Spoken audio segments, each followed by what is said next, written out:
Hi everyone. Welcome back to the class of literary theory. Today I am going to introduce the topic backlash. A backlash is a strong, terrible reaction to an idea, action, or object. It is usually a reflection of a normative hatred rather than a denial of its existence. In Western identitarian political discourse, the term is commonly applied to instances of bias and discrimination against marginalized groups. In this form of discourse, backlash can be explained as the response or counter reaction to efforts of social progress made by a group to gain access to rights. Backlash is a negative and or hostile reaction to an idea, especially a political idea. The term is usually used to refer to a reaction that happens after some time, as opposed to an instant negative reaction when an idea is presented. The backlash often occurs after the idea or event has had some popularity. The term has been applied to feminism and women's rights since about 1990. There is often perceived to be a backlash against feminism in US politics and public media. After the great successes of women's liberation movement, a backlash against the second wave of feminism began during the 1970s. Backlash has been a concept that has been present in academia for decades. However, it has for a long time been used merely descriptive rather than as a phenomenon worth studying by itself. The term was arguably popularized around the 1990s, and from there on out, we have seen an increase in the amount of research looking at backlash in a more substantial way. It has been studied by researchers from various fields ranging from political science to sociology, law, and communications. The concept has, however, been criticized for being under-theorized, and that this has made it difficult to access when, how, and if backlashes occur.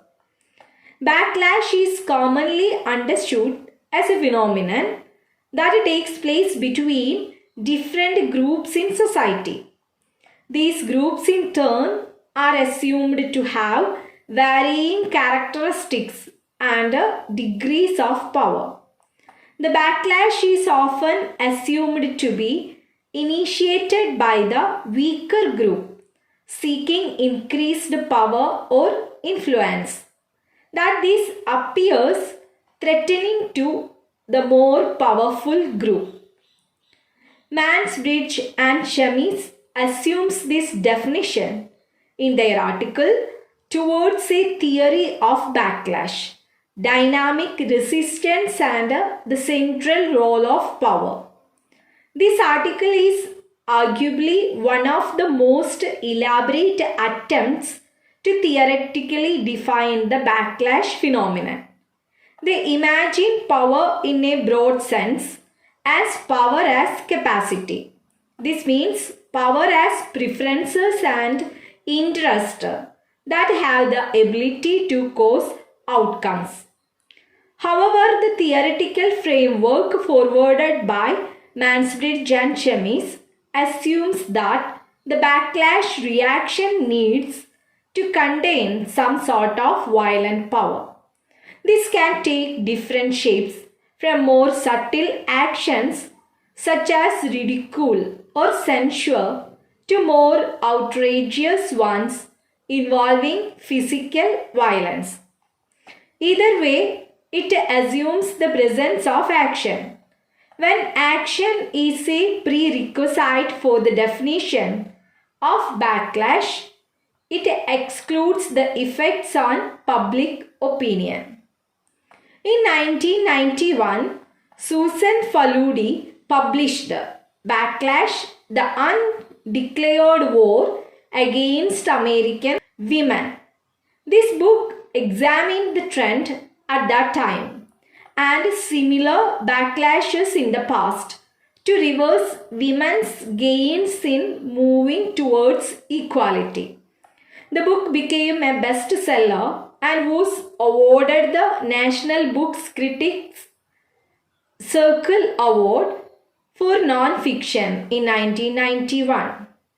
Faludi looked deeply at the inequalities that American women faced during the 1980s.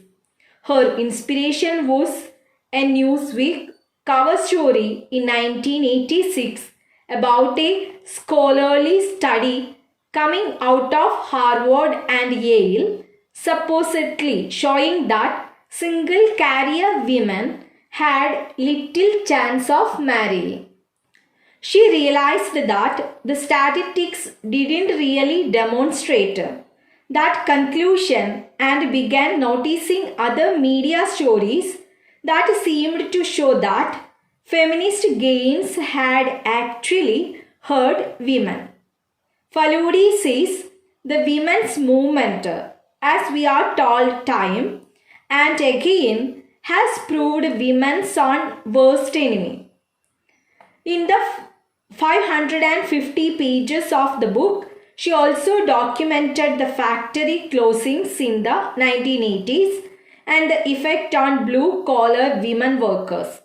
She also noted that the United States was alone among industrialized nations in not providing a system of childcare, making it more difficult for women still expected to be primary caregivers of the family's children to enter the workforce on equal terms to men.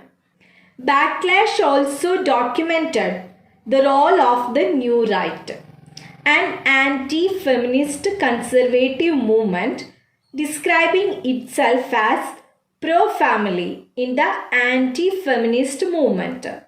Overall, the Reagan years for Faludi were not good ones for women. She also identified that some of the negativity about feminism came from feminists themselves. Faludi notes, even founding feminist Betty Friedan has been spreading the word. She wants that women now suffer from a new identity crisis and new problems that have no name. Faludi saw the backlash as a recurring trend. She showed how each time that women seemed to make progress towards equal rights, the media of the day highlighted supposed harm to women and how in this way at least some of the gains were reversed.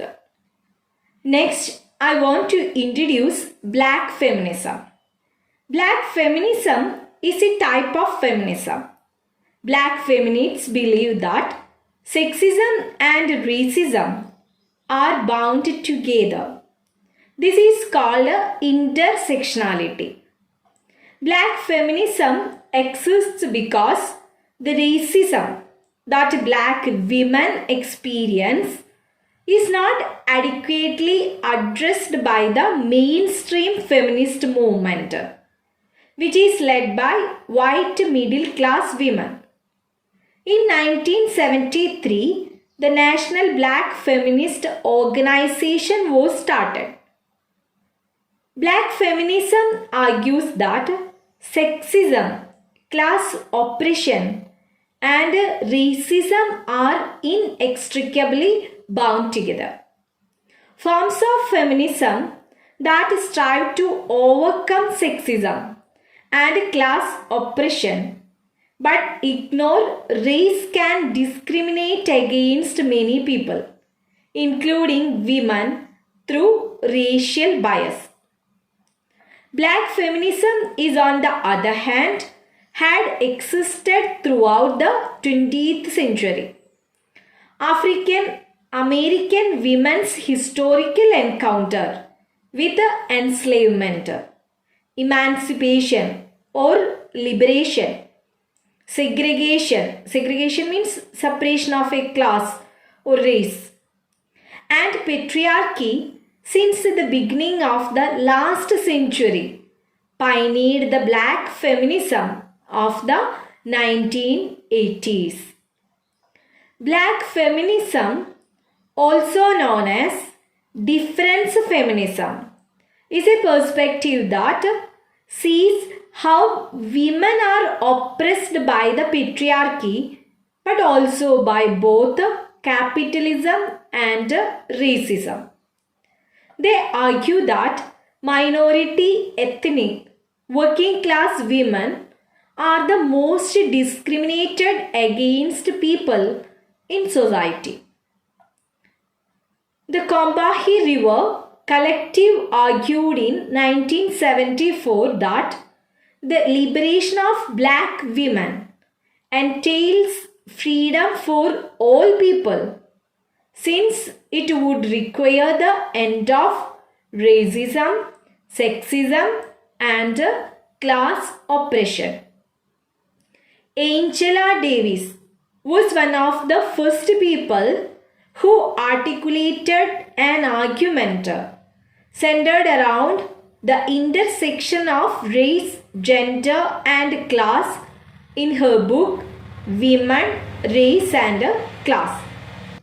Kimberly Crenshaw, a prominent feminist law theorist, gave the idea the name intersectionality while discussing identity politics in her essay Mapping the Margins, Intersectionality, Identity Politics, and Violence Against Women of Color. Patricia Hill Collins' 1991 book Black Feminist Thought is one of the most well-known books about black feminism. Anna Julia Cooper's A Voice from the South, it was published in 1892, which critiqued the white women's movement for elitism, racism, and provincialism, is considered as one of the original texts of black feminism. Contemporary black feminist theorists such as Angela Davis, Bell Hooks, and Patricia Hill Collins continued the argument, for example, that black women, unlike many white women, are marginalized along lines of race, class, gender, and sexuality. In Ain't I a Woman, it was published in 1981, Bell Hooks accuses the feminist movement for being a largely middle and upper class affair, and from its failure to articulate the needs of poor and non-white women, thus reinforcing sexism, racism, and classism. Patricia Hill Collins' Black Feminist Thought, it was published in 1991, argues that black women possess a unique standpoint on our perspective of their experiences, and that there are certain commonalities of perception shared by black women as a group. For black women, alternative epistemologies or ways of knowing are built upon lived experience and not upon the woman as an object, because the woman cannot be studied outside of her environment or experiences. Dear children, you should understand what is black feminism and who are the famous black feminists and their important works. Next, I want to introduce the term womanism. Alice Walker was the first person to use the word womanism in 1979. Womanism is a black feminist theory. One of the theories that evolved out of this movement was Alice Walker's womanism. Alice Walker's In Search of Our Mother's Garden proposed a new facet of black feminism known as womanism, which stressed the collective bonding of all women, irrespective of race, creed, and class. It emerged after the early feminist movements that were led specifically by white women who advocated social changes such as women's suffrage. These movements were largely white middle class movements and had generally ignored oppression based on racism and classism. Alice Walker and other womanists pointed out that black women experienced a different and more intense kind of oppression from that of white women. Critical Race Feminism, edited by Andrew Wing, gives voice to African, American, Latin, Asian, Native American, and Arab women, both heterosexual and lesbian, and strengthens the connection among the minority categories of women.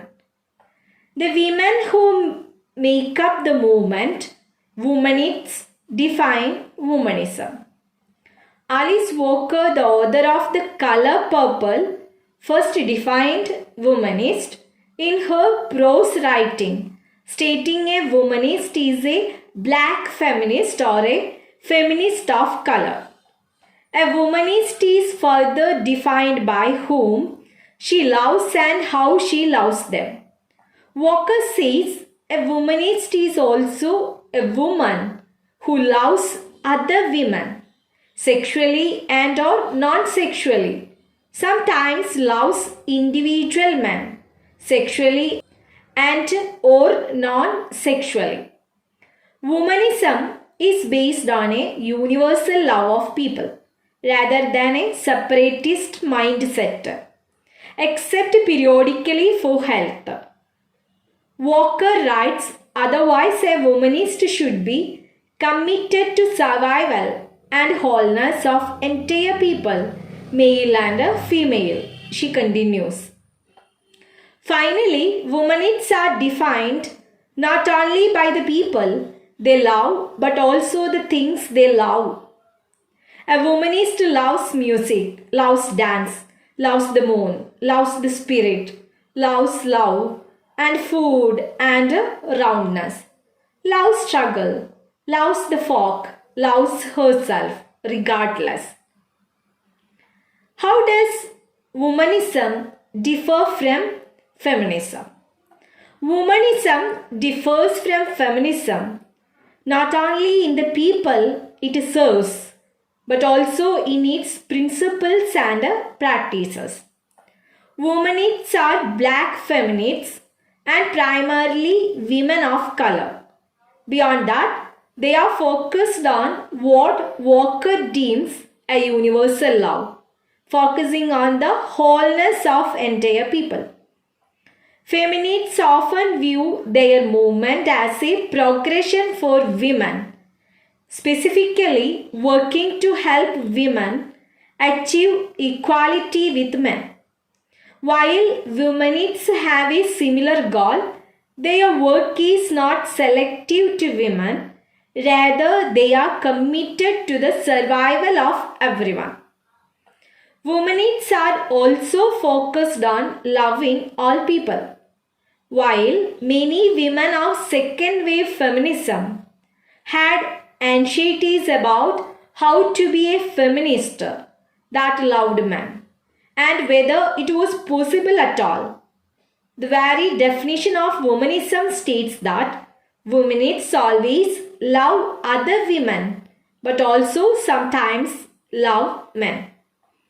Womanism is therefore based on uplifting, loving, and committing to the survival of all people. Unlike feminism, womanism isn't a popularized, well-known term. Feminist is used to define whether a movie has gender equality or whether a workplace treats its women employees fairly. Womanism, on the other hand, is primarily used as a term in literature, often in academic contexts. While some women may define themselves as a womanist, feminism is a much more common term. While feminism places priority on women, womanism incorporates racial, cultural, sexual, national, economic, and political considerations. I hope all of you have understood what it is womanism. Today we covered backlash, black feminism, and womanism. All of you please go through all these terms well. Take care and stay at home. Thank you.